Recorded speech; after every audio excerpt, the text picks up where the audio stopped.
Señoras, señores, a continuación, Libros Peligrosos, Infancia, Juventud y Formación Crítica. Dolores Reyes de Argentina, Geraldine de Santis de República Dominicana, Patricio de León de República Dominicana, moderados por Ernesto Díaz de Cuba, República Dominicana. La literatura ha sido históricamente un espacio de formación, imaginación y conflicto. Este conversatorio propone explorar las tensiones que atraviesan hoy la relación entre infancia, juventud y lectura, el equilibrio entre cuidado y libertad, sensibilidad y pensamiento crítico, así como el contacto temprano con temas complejos.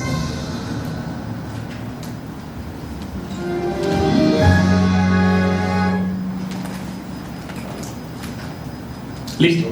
Sí. Damos inicio, ¿verdad?, a esta conversación. Creo que va a ser muy interesante con las personas que acompañan en la mañana de hoy.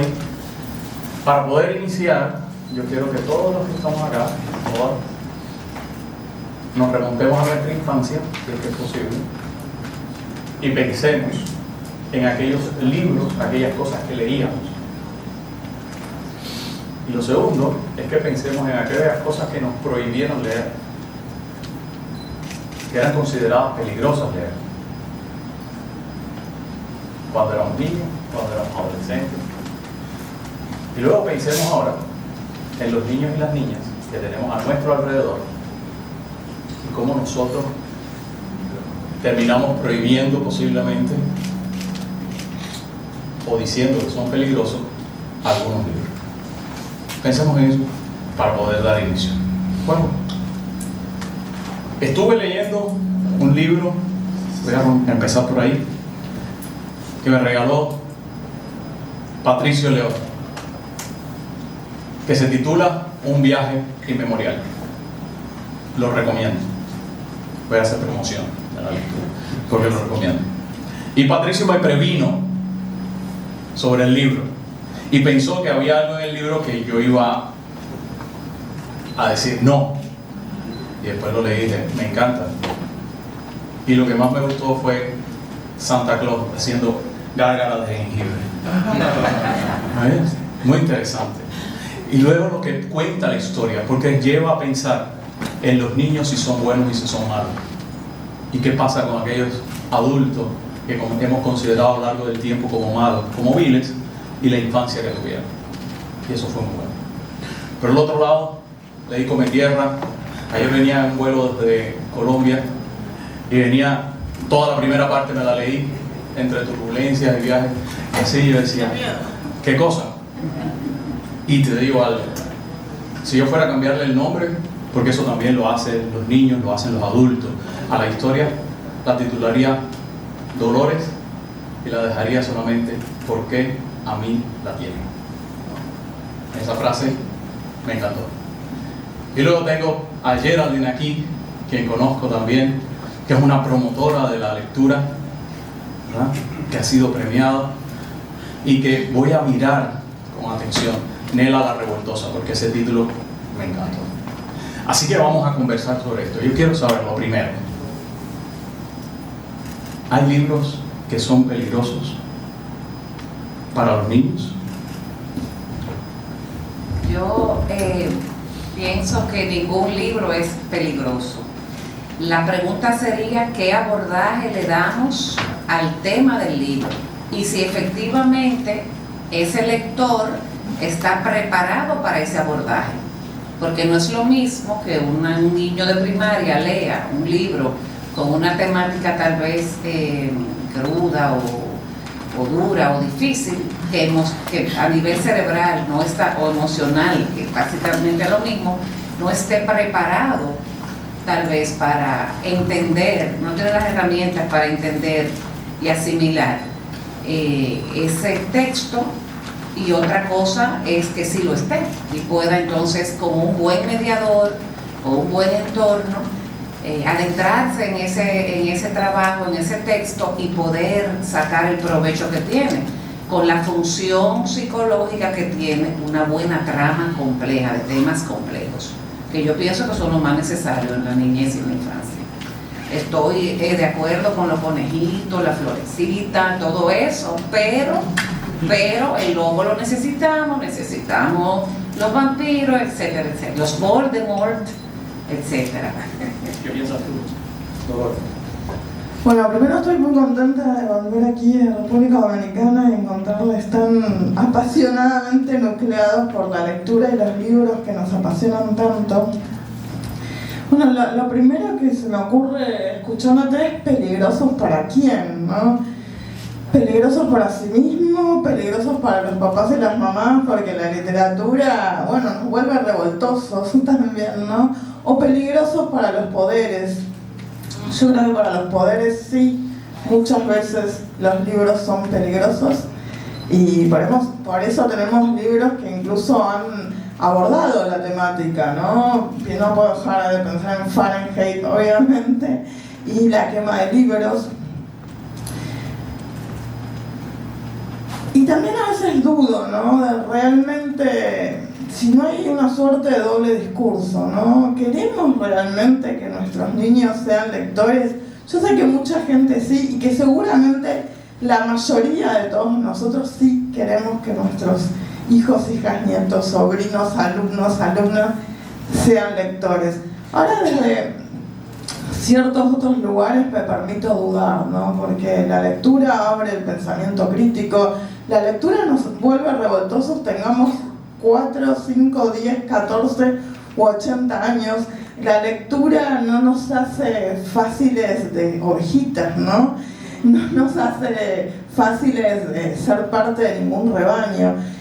Y en mi experiencia, ¿no? Yo soy, además de escritora, soy maestra desde hace muchísimos años, tengo más de 20 años de especialización en alfabetización y recibí a niños no solo muy chiquititos para alfabetizar, ¿no? También en contextos como adentro del Fuerte Apache, en las villas de Argentina, recibí a chicos de 10, 12, 15 años que no estaban alfabetizados para, bueno, iniciarlos en la alfabetización. Y muchos años después me los cruzaba, a veces ya eran padres, a veces me decían, señor, ¿se acuerda de mí? Y yo tenía que hacer un ejercicio brutal de haberlos recibido tan chiquititos y verlos ya hombres y mujeres. ¿Y qué pasaba, no?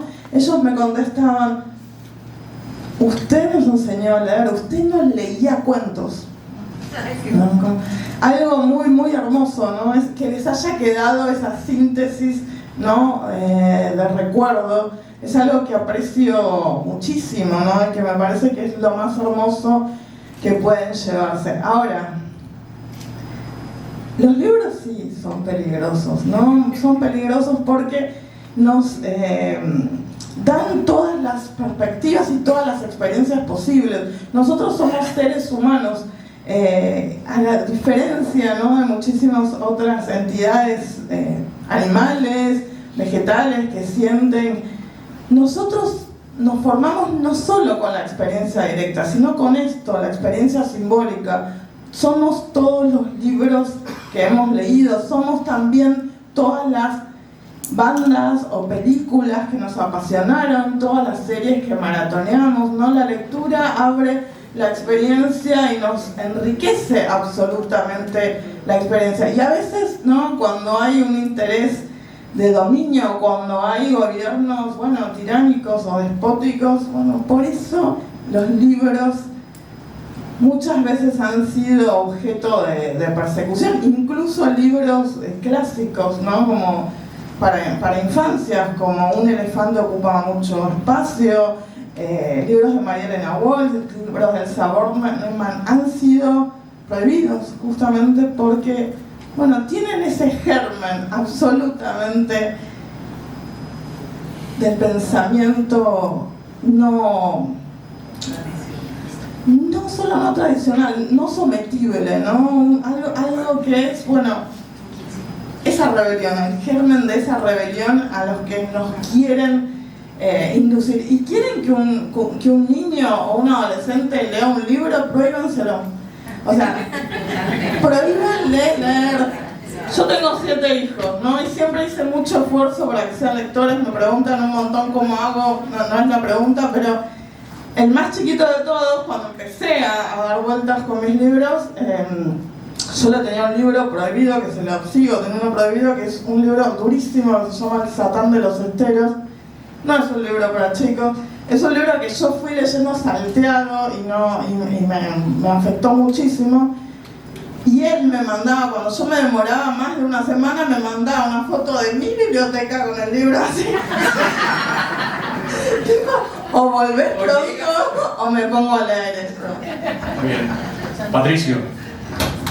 Bien, buenos días, qué placer. Yo quiero aprovechar la oportunidad para destacar la presencia y saludar a Brunilda Contreras, que está aquí. Yo crecí mucho con Chiví, un libro espectacular. Como yo tengo la idea de que eso de peligroso es positivo, para mí ese fue un libro peligroso porque me llevó a muchas preguntas. Y saludar con ella a John Ferriao, que está aquí, a Inocencia y a otros tantos escritores de literatura infantil y juvenil que nos honran con su presencia. Directo a la pregunta, fíjense, ya les dije que eso de la connotación de peligroso me hace mucho sentido, me gusta además, y yo digo, relajando, que yo soy un monstruo en el sentido de que yo soy el producto de dos mundos que me dañaron. Porque yo soy educador, con especialidad en neuroeducación para la primera infancia, y soy artista, actor, músico. O sea, esas son mis formaciones. ¿Qué pasa? Que la gente de la Facultad de Educación me decía que tuviera cuidado, porque esa gente del arte, con ese pensamiento tan libre, la imaginación, me iba a dañar.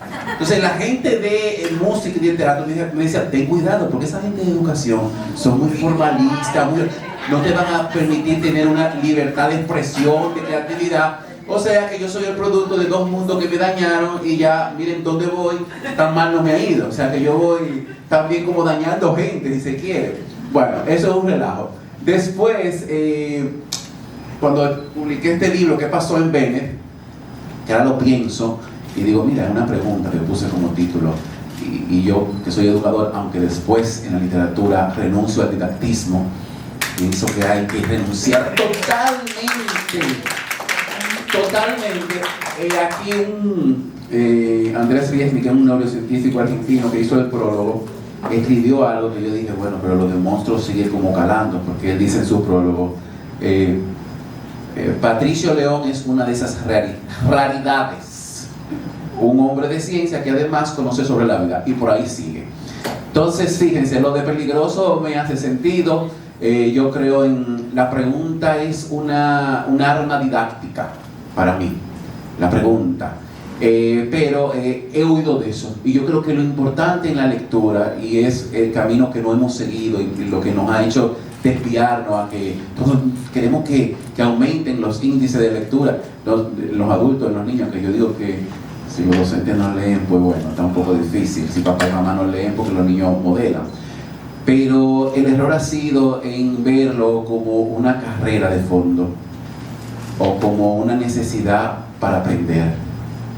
Hay que verlo es como un disfrute, como algo que chulo, que divertido, que te va a gustar. Desde ahí es que debe partirse. Y haciendo este libro, yo con una colega, eso fue pandemia, y bueno, pandemia, pero no que tenía más tiempo, yo le compartía los textos a ella para ver su reflexión, neuroeducadora, ella, neuropsicóloga, y ella me llamó llorando y me dijo, wow, ese primer cuento, qué maravilla como tú trabajaste la adopción. Y yo, ¿cómo? Sí, la adopción, porque ya aparte de que en el cuento hay una ardilla que tiene un huevo de unicornio, y de ese huevo de unicornio sale un elefante. Y ella decía que era la adopción. Yo para nada que ver. Yo lo hice por un absurdo. Me encanta el absurdo, lo que es el absurdo en mi literatura. Hay un binomio fantástico de rodar, y eso es otro tema. O sea, yo utilizo eso me gusta. Pero ella lo vio desde su oficio, porque nosotros leemos según nuestro bagaje. Entonces ella veía la adopción y yo le dije, excelente, eso mismo, era la adopción.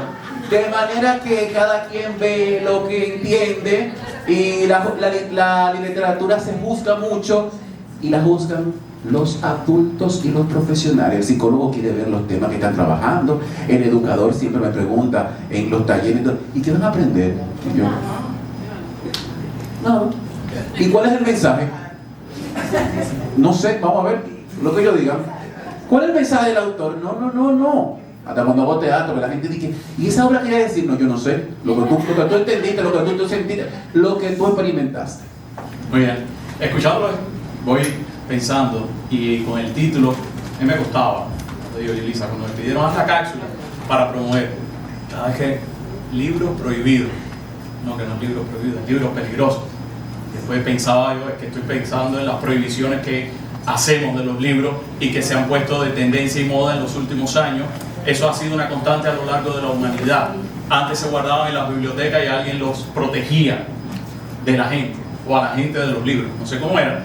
Pero después venía, y ahí pensé hasta en el hermano Jorge del Nombre de la Rosa, ¿verdad? Y todo el tema de la risa y el libro aquel que sus páginas estaban envenenadas, que estaba prohibido leerlo, y pensé en la Inquisición y aquellos que leían, y cómo eso nos ha acompañado a lo largo del tiempo. ¿Qué es lo realmente peligroso? A mí me encantaría saber. ¿Qué es lo realmente peligroso? Pienso que el peligro puede ser la percepción que tienen los adultos de que los muchachos tengan acceso a ciertos temas para los que ellos no están listos para hablar, o que no tienen claridad de qué postura tienen frente a ese tema.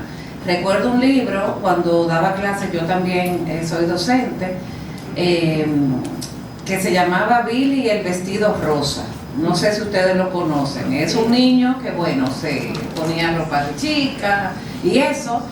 Y bueno, había ahí una inquietud tremenda entre la directora del departamento de lenguas, algunas madres, y entonces el tema, todavía eso hace 15 años, el tema de los trans y de la sexualidad todavía no estaba como está hoy. Entonces son temas que de todas formas los chicos ven en la vida real, en su día a día, que están ahí a la vista, incluso entre sus familiares, pero que de algún modo llevarlos a papel, llevarlos a la parte de difusión, de hablar de estos temas, es lo que los convierte en peligrosos. No tanto el hecho de que un autor tenga el interés o la valentía de tener una postura o de presentar un tema complejo, sino qué pasa cuando ya eso se vuelve masivo y accesible a todos. Ahí es que está como esa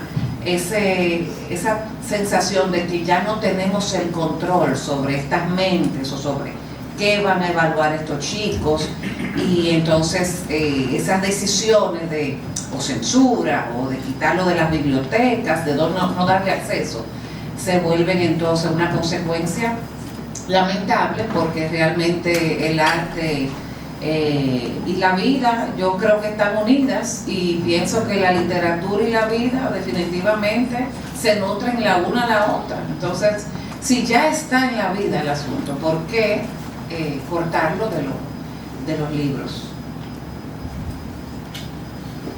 Bueno, yo escuchando a Geraldine, yo pienso algo rápido, y es que la realidad siempre va a superar la ficción. O sea, a veces tenemos miedo con ciertos temas, y a los que los niños, los jóvenes están expuestos, hermano, pueden hasta dar cátedra. Entonces, eso tenemos que tenerlo pendiente. Y otra cosa, hay un tema con la edad. Dicen, bueno, a mí no me gusta esa clasificación de que ese libro es para niños de tanto a tanto. Bueno, y se ha investigado sobre eso. Sin embargo, a mí me parece que la edad debe ser cultural, no biológica. Yo hago teatro, y mi sobrino, desde los 2 años menos, iba a todos los ensayos de teatro, y eran obras para adultos, y él se reía y lo disfrutaba. Después iba tras escena en una obra que me mataban, y le preguntaba a la actriz, ¿por qué tú mataste a mi tío? Le enseñábamos el cuchillo. O sea, lo que quiero decir es que también tiene que ver si ese niño está en un espacio letrado, si se hablan ciertos temas. A mí no me gustan los temas tabú, y si el niño tiene una intención, no una pregunta que a lo mejor el padre o el docente dice, ay, eso no se habla. No, eso es un error, al contrario, es la invitación para hablarlo. y él está teniendo la apertura de hablarlo con una autoridad o con alguien que modela su caminar o que lo está acompañando en ese proceso tan, no traumático, pero tan convulso que se llama la vida. Dolores. Bueno, a fines del 2024 pasó algo en Argentina que supongo que por eso me gané aquí la invitación a esta mesa particular de libros prohibidos, que es, bueno, un ataque absolutamente fuerte y desmedido y desproporcionado y ridículo del gobierno nacional contra una serie de libros, todos escritos por mujeres, por supuesto, y haciendo foco sobre todo en Cometierra, ¿no? El secretario de Cultura de la Nación dijo que Cometierra era un libro degenerado y para degenerados. Lo lamento si te gustó en el avión, pero vendría a ser esa la sentencia. En conferencia de prensa le preguntaron muchísimas veces por qué, o le pidieron que fundamente esto tan fuerte que estaba diciendo, y finalmente él confesó que no lo había leído, pero que lo mismo. Después unos tweets también súper hirientes de la vicepresidenta Victoria Villarruel, entre los que nombraba Cometierra, ¿no? Y ponía supuestos fragmentos de Cometierra. El primero, el más extenso, era de otro libro, de Las aventuras de la China Iron, de Gabriela Cabezón Cámara. Bueno, ella nunca se desdijo, ¿no? Y lo mismo Milei, que retuiteó unos artículos muy violentos de la derecha diario contra Cometierra específicamente. Yo en ese momento recibía 500, 600 mensajes por día de: te vamos a quemar a vos, vamos a quemar a tu libro, te vamos a dar un balazo a vos, a tus hijos. Me mandaban fotos con mis hijos diciendo: esto se soluciona con una bala, con un cargador. Te vamos a ir a buscar a la puerta de tu casa. Me mandaban fotos de la puerta de la escuela de mis hijos. ¿Querés que te vayamos a buscar? Libros arrancados de biblioteca, libros rotos. Fue tal el bullying, ¿no? Que en un momento me dio un ataque de pánico fuertísimo. Terminé con 2 sesiones de terapia semanales. Pero bueno, más allá de esto, ¿no? Y de la prohibición efectiva, porque a mí en ese momento en Argentina no me invitan a un cuarto de las ferias a las que yo iba antes, o me escriben por privado muchísima gente diciendo: estoy buscando tu libro, pero en tal o cual provincia me dicen que no lo traen por cuestiones políticas, o los lectores me preguntan: ¿cuándo venís a tal y tal provincia? ¿Cuándo venís? Y a mí, por supuesto, jamás me invitan ni me van a invitar, ¿no? De esas provincias tan fuertemente mileístas. Lo mismo cuando salgo de Argentina, los libros se tradujeron al finlandés, al noruego, al sueco, al dinamarqués, al danés, perdón, y cuando yo fui la primera vez, ¿no? Allá en 2020, 2019, venían los embajadores, mandaban gente, y ahora si viene alguien de los consulados, vienen informalmente y me dicen que son lectores míos, pero que por favor no quieren aparecer en la foto ni vienen de manera oficial, ¿no? Entonces a veces sí hay prohibiciones sobre los libros muy fuertes. Yo pienso que sale mal, ¿no? Y leyendo a Stephen King, que es un gran prohibido, ¿no? En Estados Unidos. Bueno, Carrie es uno de los libros más prohibidos.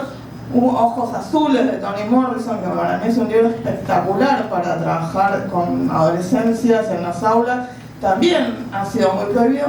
Pero también esto que dice King es: cuando te prohíban un libro, bueno, andá a leerlo y fíjate por qué no quieren que lo leas, ¿no? Hay algo en Cometierra que es muy fuerte. A mí me invitaban a colegios no porque el libro esté en un programa oficial, como se dijo, porque no está en ningún programa oficial, ni mucho menos, sino porque muchísimos docentes lo leían y pensaban que eso les podía interesar a sus alumnos, incluso a los que no eran lectores, incluso a aquellos que eran súper rebeldes, incluso a aquellos que no hacían caso, no eran fáciles de sentar en un aula y leer una novela. Y a lo largo de los 4 o 5 primeros años fui a tanta cantidad de escuelas secundarias, terciarias, universidades, demás, que cuando pasó este ataque recibí muchísimo respaldo. Incluso me pasó algo muy lindo, de las miles de cosas lindas que vinieron después. Un profesor de una escuela que se llama Sagrado Corazón de Jesús, una escuela que conozco perfectamente, que es súper tradicional, bueno, las mamás estaban en pie de guerra, ¿no? Porque decían, no, ¿cómo van a leer ese libro? Mi hijo, no puede ser, no puede ser, no puede ser. Y hubo todo un debate. Yo decía, ay, este profesor, ¿por qué no da otro libro ya? No quiero más bronca, no quiero más lío. Y él, no, porque yo sé que les va a gustar y que se van a enganchar y van a empezar a ser lectores. Y pasó que un fin de semana, la mamá, que era como la que nucleaba a todas las otras, súper cabecilla y estaba muy enojada, sacó como en tierra de la mochila de su hijo varón, lo leyó y al lunes siguiente fue a la escuela diciendo, llorando, ¿no?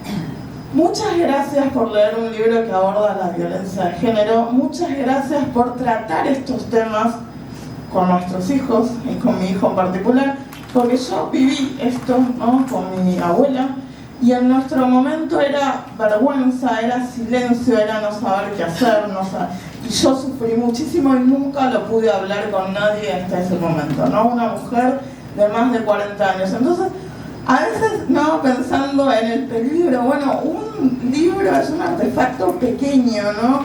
Pero que pone al lenguaje en movimiento y ocasiona muchas veces discusiones, relecturas, juntadas. Bueno, esto de sacudir al lenguaje, sacudir al lector y que intervenga en la realidad con una experiencia nueva, ¿no? Una experiencia distinta y conmovido, ¿no? Por temas que quizás pensaba que no le atañían a él mismo, ¿no? Entonces, cuando se quiere prohibir un libro, y cuando de hecho se intenta con mucho esmero prohibirlo, genera estas cosas, ¿no? Estas suertes de revanchas de los lectores, que en definitiva son quienes realmente terminan eligiendo qué se va a leer o qué no.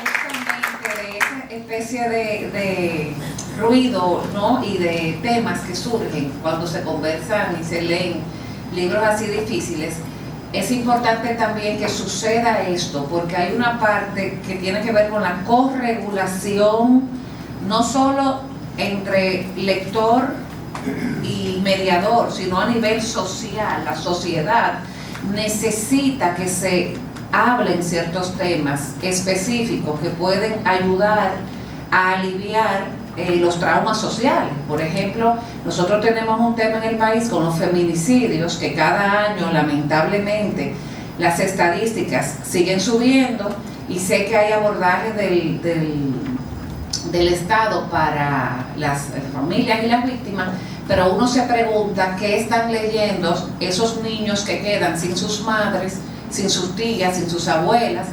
¿Y qué efecto tiene eso en los otros niños que están en esas aulas, que ven a su amiguito, que oyen lo que pasó, pero que no tienen un libro que los ayude a regular ese trauma y esa emoción?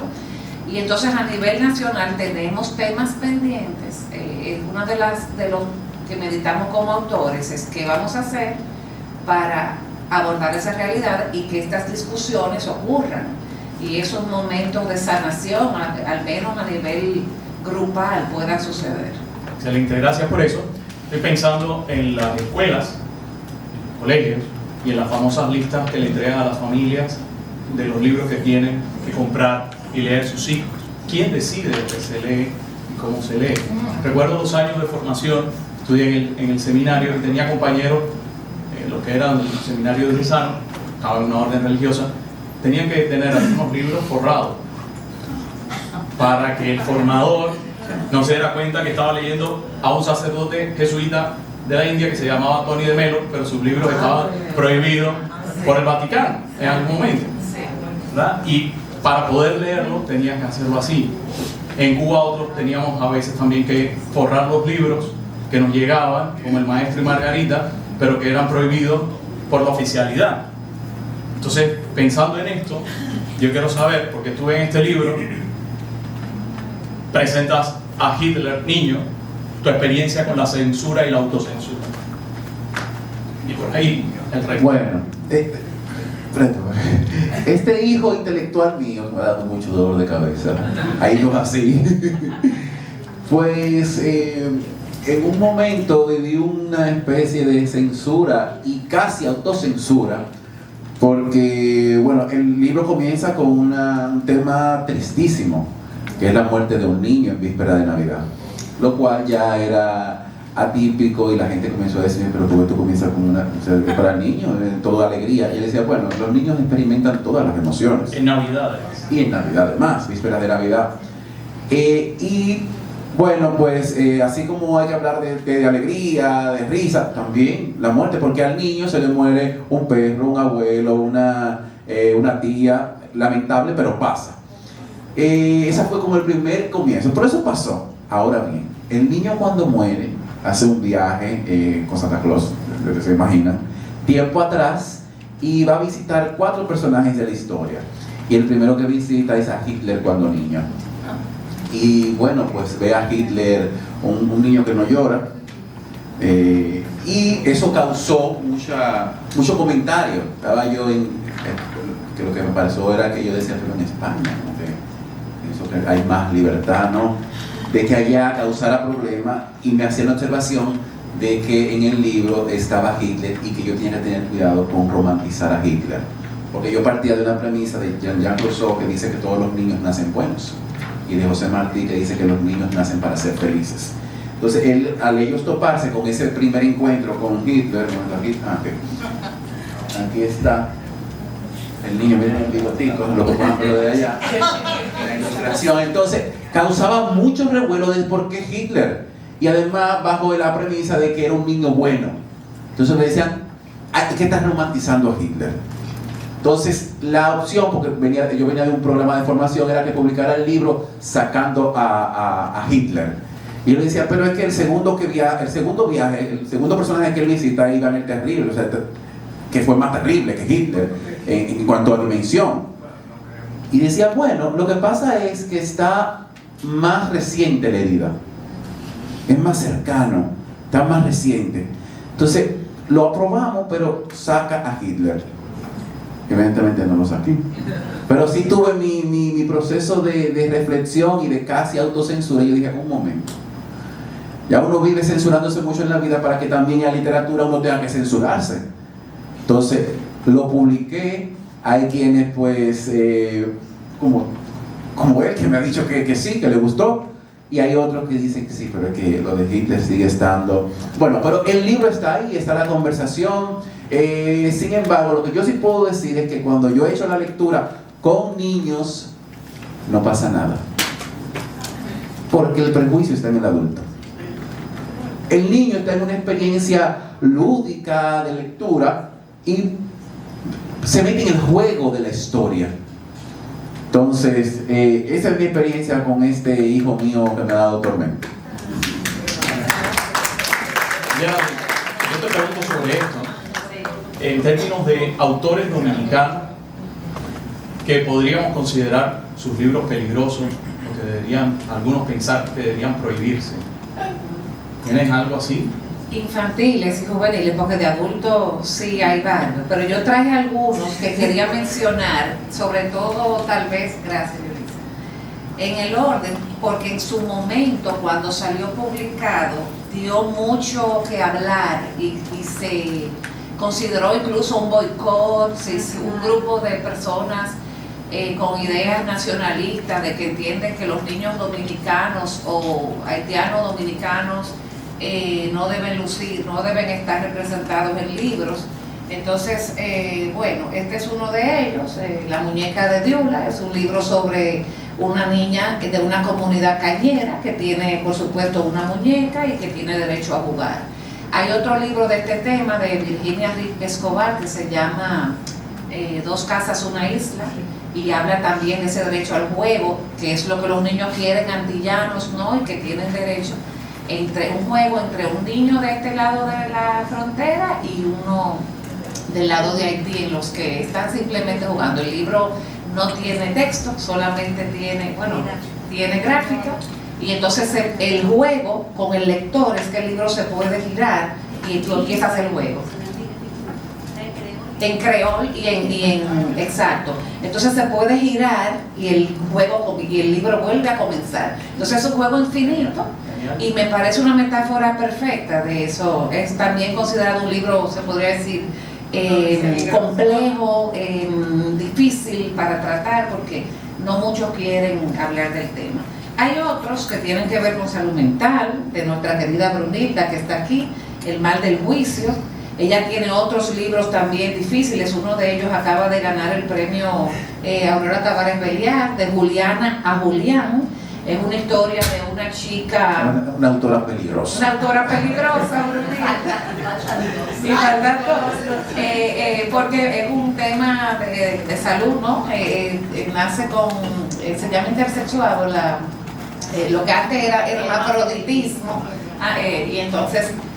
bueno, es una adolescente que empieza a vivir cambios en su físico y en su entorno, y son temas bien complejos. Hay otros, como este de Junot Díaz, que es una manera, a mí me parece perfecta, de hablar del fin de la dictadura. Las imágenes sobre todo apoyan muchísimo la idea de qué significó para nuestro país esa dictadura, en un lenguaje y en un formato en que no hay forma que un niño no lo pueda entender, qué significó vivir bajo una dictadura y por qué las familias ya no están en la isla y viven allí, porque es una niña de las que viven en Washington Heights, entonces que se hace preguntas porque le ponen una tarea en el colegio de decir de dónde uno viene. Entonces, bueno, hay otros, pero sí, creo que el potencial, como decías, Dolores, del germen, del peligro y están ahí en todos estos. Gracias por eso. Yo ahora quiero volver acá a quienes nos acompañan en la mañana de hoy. Sí. ¿Recuerdan la pregunta del inicio o la idea del inicio de pensar en nuestra niñez? Pensemos un momento en qué libros nos tenían prohibido. La pregunta es si los hemos leído, si siguen estando prohibidos. La autocensura, uno mantiene quizás eso todavía de no leer ciertos libros. ¿Lo tienen? Sí. Es al público. Sí, al público. Al público. Al público. ¿Qué libros nos tenían prohibido? ¿Por qué nos lo tenían prohibido y si todavía los tenemos prohibido? Y ahora aquí vuelvo para acá. Dolores, ¿qué libros no deberían prohibirse nunca? Qué difícil. A mí me parece que los libros, más allá de prohibición o no, es muy interesante, ¿no? En el mundo de los niños, las adolescencias, los libros juveniles, que quizás empieza a introducirse un poco más el mercado, ¿no? Cómo el mercado editorial va clasificando los libros.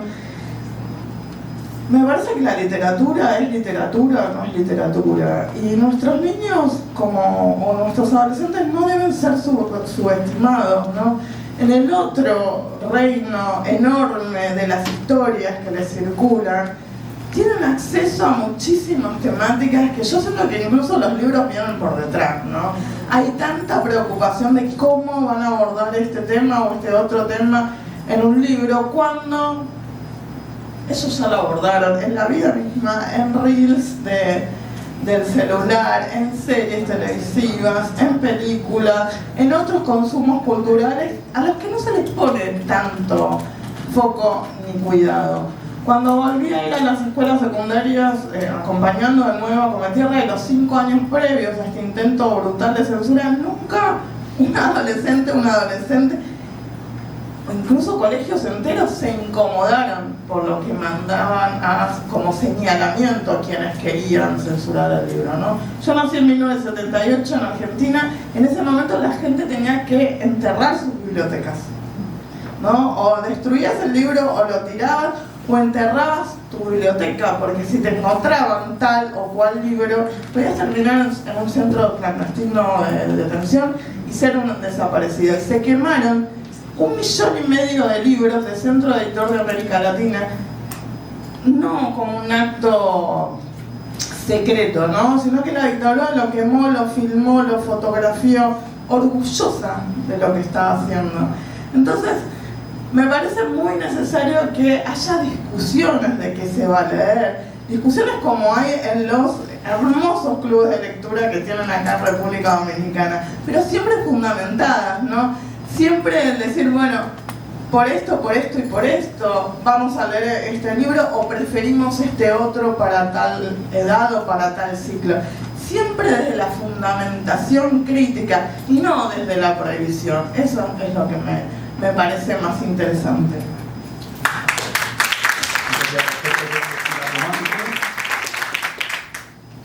En el 2025 estuvimos en Madrid en la Feria del Libro. Bueno, ahorita la escritora y poeta Yosandri Moni, que también estuvo ahí, y fuimos partícipes, a quien saludamos allá atrás. Y fuimos a la Biblioteca Nacional de España, y había una exposición de libros prohibidos. Así mismo, no libros solamente españoles, libros de todas partes, ¿no? Y ahí estaba El Principito. Y yo decía, ¿qué? Sí, El Principito tuvo su época de clandestinidad también. Y muchos libros, lo que estaban prohibidos era por cuestiones de ideologías políticas, ideologías culturales, otro por un tema de, por ejemplo, señores, Casa de Muñeca de Ibsen, que es una obra maravillosa. Y estuvo prohibido porque era la primera vez que una mujer le decía al hombre en la literatura: siéntate, Torvaldo, que tenemos que hablar largo y tendido. Oh, y eso no es nada. Pero en aquel tiempo esa obra fue censurada, el autor Ibsen fue perseguido porque lo que era una rebelión de una mujer. Además, una mujer que la obra termina con dar un portazo. Da un portazo porque él le dice, no, tú no te puedes ir de esta casa porque aquí está tu deber sagrado. Y ella le dice, ¿y cuál es mi deber sagrado? Ah, con tu marido y tus hijos. Y él dijo, no, Torvaldo, yo tengo otro deber más sagrado, que es conocerme a mí misma. Estralla la puerta, como diríamos en dominicano, y se acabó la obra. Entonces, eso supuso una rebelión muy fuerte, que la gente no podía entender. Por lo que, bueno, pues estos libros prohibidos generalmente tienen que ver con que el poder o quienes en ese momento dirigen no conviene, entienden que no le conviene a la sociedad. Es un tema ideológico, más de que le va a hacer un daño psicológico o algo, sobre todo a los niños. Muy bien, Geraldine. Así es, pienso que el tema de lo peligroso, como tú bien decías, responde a lo que en ese momento, ¿no?, históricamente se considera censurable, que no se puede permitir, siempre establecido por un poder que es quien da estos permisos y que de cierta manera controla a qué podemos tener acceso. Uno no sabe si afortunadamente podemos ya pensar que hay más apertura, al menos en la República Dominicana, de qué pueden los chicos y jóvenes leer o recibir, pero siempre tenemos que hacer la aclaración que no es lo mismo el mundo del sector privado, de las escuelas privadas, que de las escuelas públicas, porque no hay una cohesión, una homogeneidad entre el concepto de biblioteca en estas escuelas. Se hace el trabajo, se intenta llevar mensajes a entornos vulnerables como Capotillo, Boca Chica y otras zonas del país, y hablar de esos temas, tratar de entender, no solo llegar con un libro, sino tratar de conectar qué les interesa a ellos, qué es importante en ese entorno, escuchar sobre todo, y ver si podemos entonces conectar con obras que los representen, ¿no? Excelente. Estaba pensando, ¿verdad?, en libros prohibidos, en libros que prohibirían hoy día, posiblemente los van a estar considerando peligrosos. Y acabo de recibir no sé si lo han leído, La parábola del sembrador. Lo acabo de recibir ayer. Llegué a casa, estaba ahí, lo abrí y me encontré esto. Y yo con esto pensaba, ¿será que esto lo prohibirían si un adolescente lo lee o un joven? Dice así: una víctima de Dios puede, si aprende a adaptarse, convertirse en aliada de Dios. Una víctima de Dios puede, si medita y planifica, convertirse en moldeadora de Dios. Pero una víctima de Dios también puede, si la dominan la falta de miras y el miedo, seguir siendo víctima de Dios.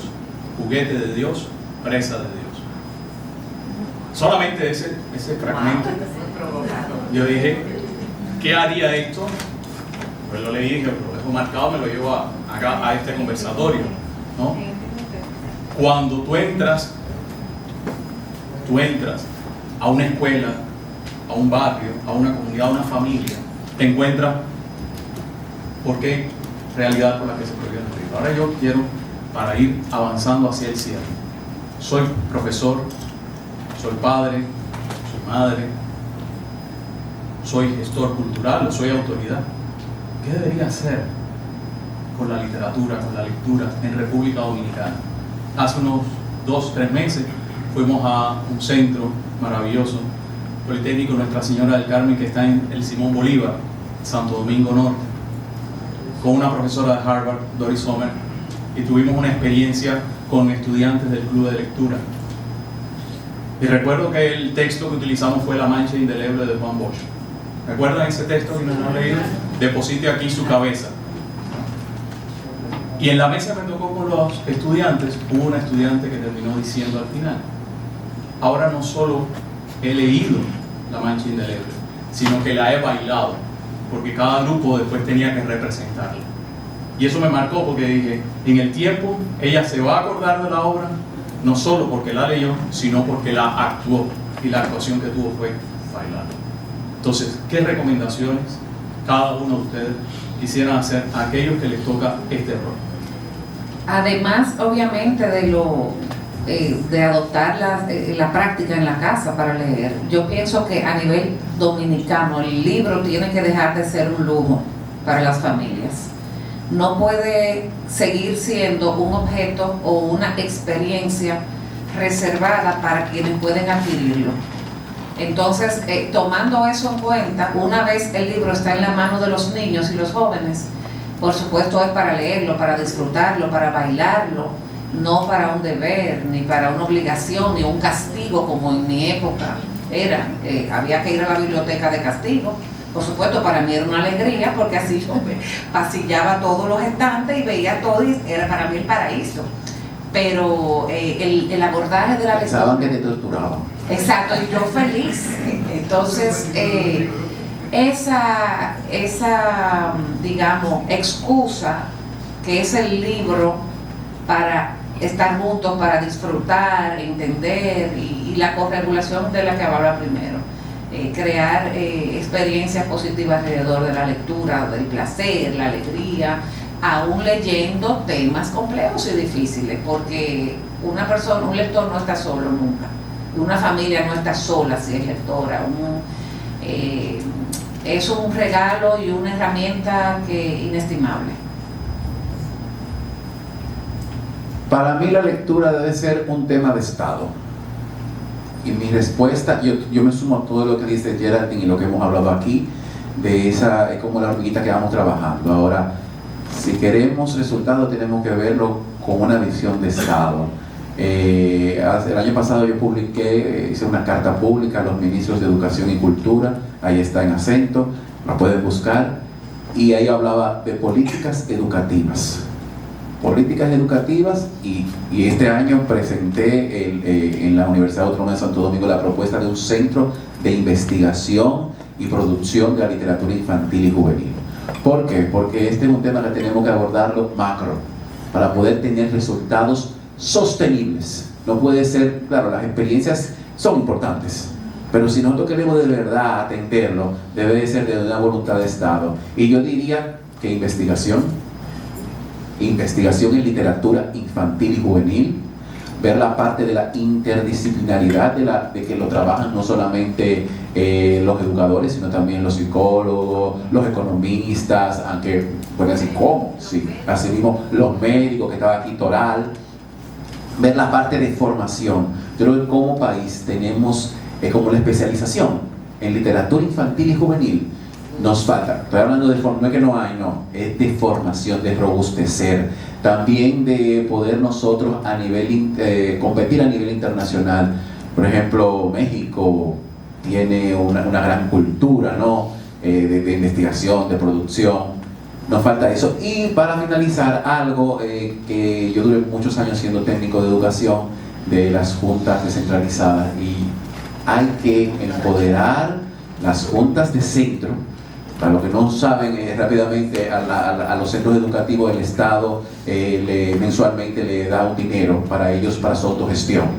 Entonces ellos por ahí pueden comprar, adquirir pues libros. En el nivel inicial nosotros tenemos dividido las zonas de juego, y ahí está la zona de biblioteca, pero cuando vamos a la biblioteca muchas veces no tienen libros. Entonces hay que instruir al docente, a los coordinadores pedagógicos, de que de ese dinero que le llega, que es una fórmula de ingreso per cápita por matrícula, entonces ellos pueden adquirir libros. Y ojo, hay que ver cuáles libros adquirir, porque a veces tenemos solamente la parte de las grandes editoras, pero también hay autores dominicanos. O sea, hay que llenar esa zona de muchos libros interesantes, plurales, con diversos temas, de diversas autores y autoras. Bueno, algo súper breve, porque tengo una mesa a las 12 allá en el hotel, no sé, voy a desmaterializarme, llegar allá. A ver, desde lo micro, me encantó lo que fueron diciendo y adhiero absolutamente todo, pero pensemos que podemos hacer nosotros, que tenemos el acceso, ¿no?, a nuestros estudiantes. Basta de leer para contestar cuestionarios de 15 preguntas.